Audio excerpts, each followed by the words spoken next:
Well, a very pleasant good afternoon, everyone. John Johnson here with just a word from the Word. And by the way, let me mention that each Thursday, or at least that's my goal, I haven't made Thursday yet, but perhaps, well, hope springs eternal.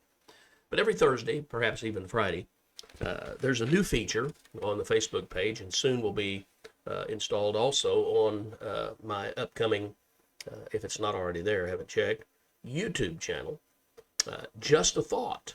It will be a devotional designed to be the teaser for that week's Sunday message. Just a Thought. Altus friends, those that lived in or still live in the city of Altus, will recall that back when I was pastoring there, I had a 2-minute spot on the local radio stations, Christian radio stations. There were 3 of them. I was on morning and evening drive times, so that made twice a day on 3 different stations. And the title of that program was Just a Thought. So look for that each Thursday or Friday, and many of you have. And I appreciate, again, you tuning in to watch and listen.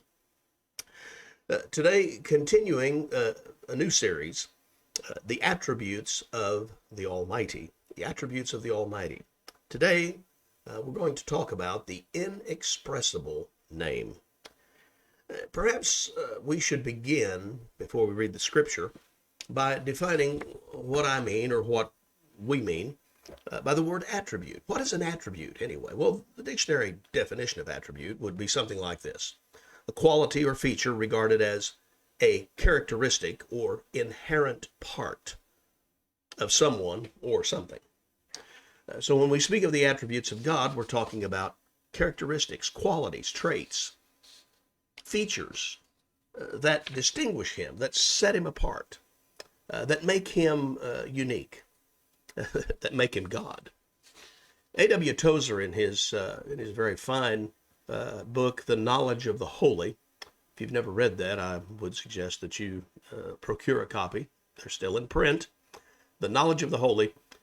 He says regarding this word attribute, it's simply whatever may be correctly ascribed or credited to God. An attribute of God is whatever God has in any way revealed as being true of himself. In his revelation to mankind, his attributes are what he has revealed to mankind that is characteristic of who he is. Now, these are revealed, obviously, in Scripture, mostly in the stories of the interaction that God had with human beings, and that he continues to have with human beings today. The questions that men have regarding the character and nature, his attributes are how he reveals himself to them. We might ask the question, what is God like? Or how can we expect God to act in certain situations? How can we expect him to relate to mankind, to his creation, in fact, all of his creation? Those answers are found, again, in the attributes of God. In the quest to know more about him, we must be cautious, I think, to avoid making God equal to his creation. Now, there's no question that God can be seen in his creation. Again, I mentioned this last week, the order, the symmetry, the way things operate, the way the universe is in this great cycle that doesn't interfere with itself, a self-sustaining universe. Those are all qualities that God has invested in his creation that point to him. I would help you recall that Paul mentioned this in Romans 1 when he referenced this. He said, the wrath of God is being revealed from heaven against all godlessness, and wickedness of men who suppress the truth, since what may be known about God is plain to them, because God has made it plain to them. For since the creation of the world, God's invisible qualities, that would be his attributes, His eternal power and divine nature have been clearly seen, being understood from what has been made, so that men are without excuse. What can be known of God? His attributes can be clearly seen in his creation. But God is not limited to or defined by his creation. He is, we would say, theologians would say, he is eminent in his creation, but he is also transcendent from his creation. In other words, his creation cannot contain him. It cannot completely describe or show all of his qualities and attributes, for they are, in a word, limitless. Limitless. Tozer writes also in his book, the divine attributes are what we know to be true of God. He does not possess them as qualities, but simply they are how he reveals himself to his creation. When we speak of these attributes, they come in two categories. There are the non-moral attributes, and then there are the moral attributes. The non-moral attributes of God are his omnipresence. That's the fact that he is everywhere present at all times. His omniscience. He possesses all knowledge. His omnipotence. He has absolute and unlimited power. And of course, his immutability. Now, there's a big word. It simply means that he is unchanging and unchangeable. The moral attributes, a little easier for us perhaps to grasp, his holiness, his justice, righteousness, goodness, and truth. But that brings us to the subject today, the name of God, the ineffable name of God. Because you see, the name of God is perhaps his greatest attribute, perhaps the attribute by which he is best known, much in the same way that we are known by our name. God is known by his name. So reading from the scriptures in the book of Exodus, Moses has has been tending the sheep of his father-in-law on the backside of the desert, and he arrives at Horeb, the mountain of God, and he goes up on the side of the mountain and he beholds a sight that needs further investigation. He sees a bush that is on fire, and evidently that was pretty typical for this arid part of the world, that sometimes vegetation in the heat of the day burst into spontaneous combustion. They just suddenly became alight. The difference with this bush is that it was burning, but it was not being consumed. There was a fire that was inexplicable in its both origin and its continuance. And so Moses turns aside to see this sight and to investigate this phenomenon. And in doing so, suddenly the Lord God himself speaks to Moses from the bush. He tells him first to put off his sandals, to take off his shoes, because the ground he is standing on is holy ground. Picking up the word, he says, I am the God of your father, the God of Abraham, the God of Isaac, and the God of Jacob. Moses hid his face because he was afraid to look at God. The Lord said, I have seen the misery of my people in Egypt. I have heard them crying out because of their slave drivers, and I'm concerned about their suffering. So I have come down to rescue them from the hand of the Egyptians, to bring them up out of that land into a good and spacious land. Now the cry of the Israelites has reached me. I've seen the way the Egyptians are oppressing them. So now go, I am sending you to Pharaoh to bring my people, the Israelites, out of Egypt. Moses protests. Who am I that I should go to Pharaoh and bring the Israelites out of Egypt? And God said, I'll be with you.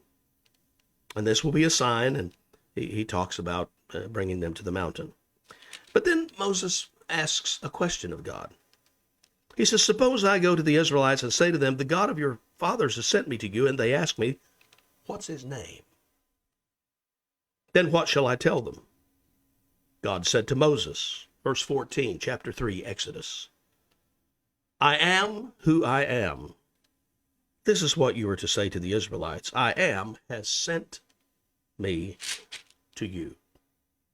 God said to Moses, say to the Israelites, the Lord, the God of your fathers, the God of Abraham, the God of Isaac, and the God of Jacob has sent me to you.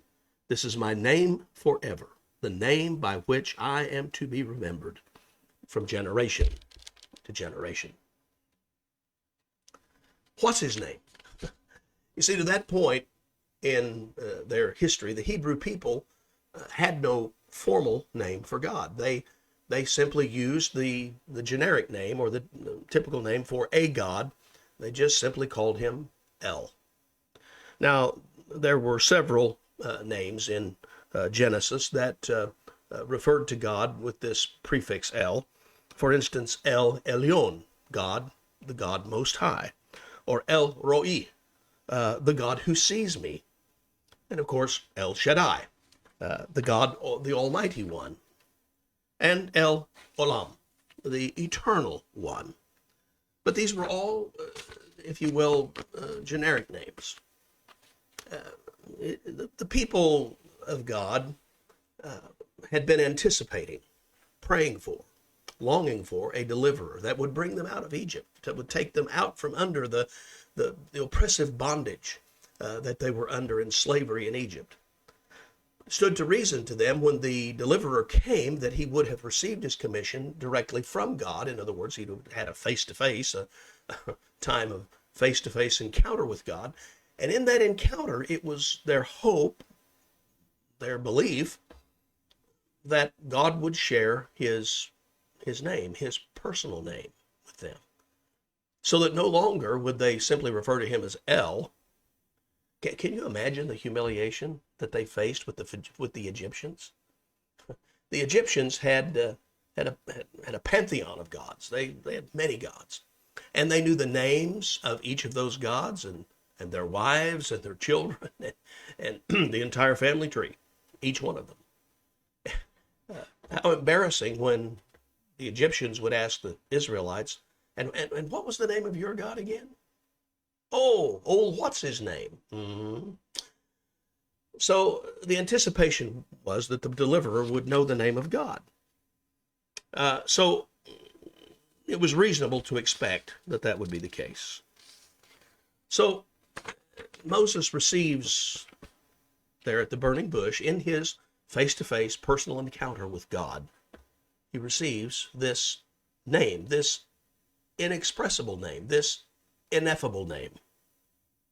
In verse 15, it is rendered the Lord, but he in verse 14 translated, I am who I am. Now, this particular name is that is given there in the Hebrew. We pronounce today, most people pronounce it Yahweh, Yahweh. But we are really not certain that is the pronunciation. You see, when God introduced himself with his personal name, it's now represented by these four letters, YHWH. When you transliterate the consonants from Hebrew, there are no vowels in Hebrew. There are only vowel points, little markings over the consonants that let you know where the vowels go and how that should all work. But these four consonant letters, YHWH, are what that's what theologians call the Tetragrammaton, the four letters. And again, we feel fairly certain it's pronounced Yahweh. But this name was held so sacred by the Jewish people that over time they stopped pronouncing it. When they would read it in the text or they would see it in the text, instead of pronouncing the name, they would insert the word Lord, because they believed that even to speak this holy, ineffable, otherwise inexpressible name, to speak it would be blasphemous. So, devout Hebrews, even down to this day, when they see the word Yahweh or YHWH, the Tetragrammaton in the text, they insert the word Lord. In our Old Testament text, anytime that inexpressible name is found, the translators typically will put the word Lord in all caps. And so that's how you will know that you're reading the inexpressible, ineffable name of God. So because of the inflection here of the word, or the verb, excuse me, to be, the translation of the Tetragrammaton, I am who I am, also contains the ideas of I will be what I will be, or even I will be what I have always been. I will be what I have been, I will be what I am, and I will be what I will always be. See, unlike the previous names of God that are found in Genesis, the El names, Yahweh is limitless in its attempt to define God by any specific characteristics. He is who he is. And that said, he does not, will not, cannot change. Indeed, in Malachi 3, verse 6, God said to the prophet Malachi, I am Yahweh, I do not change. Verse 15 reminds us that he was the same God that was worshipped by the patriarchs. Abraham, Isaac, Jacob, all worshipped God, Yahweh.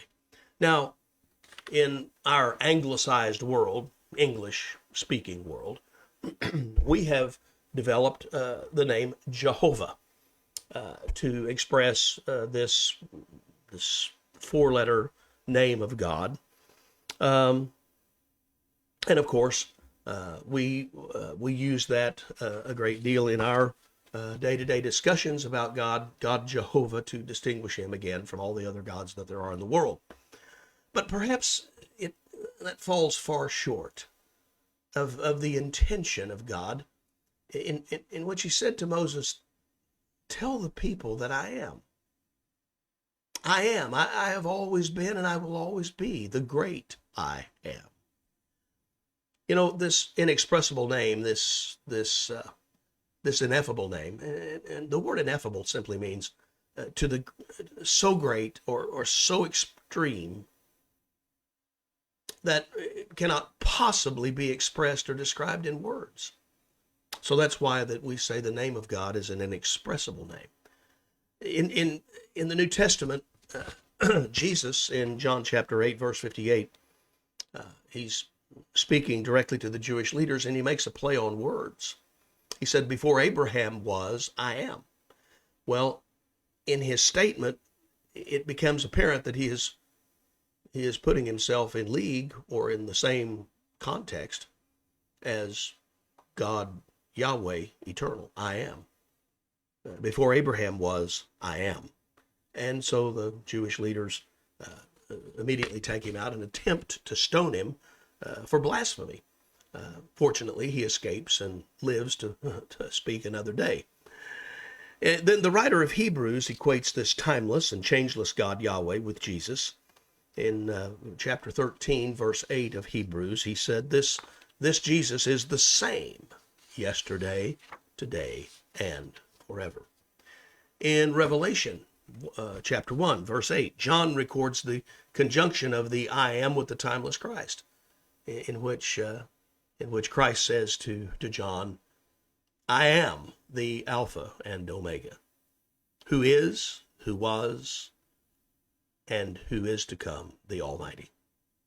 And in Revelation 4:8, the four living creatures endlessly repeat the chorus, holy, holy, holy is the Lord Almighty, who was and is to come.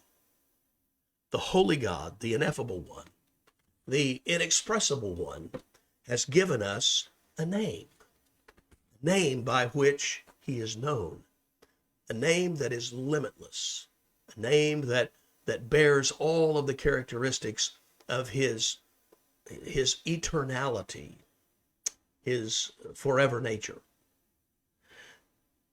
So let me speak for a moment about our contemporary use of the name of God. Commandment number 3 that Moses received on the mountain, that same mountain where he received this message from the Lord to go to Egypt and bring the people out. They went back to the mountain, and Moses went up to the mountain, met with God again, and received God's top 10. We refer to it as the Decalogue or the 10 Commandments. And commandment number 3 says this: you shall not misuse the name of the Lord your God.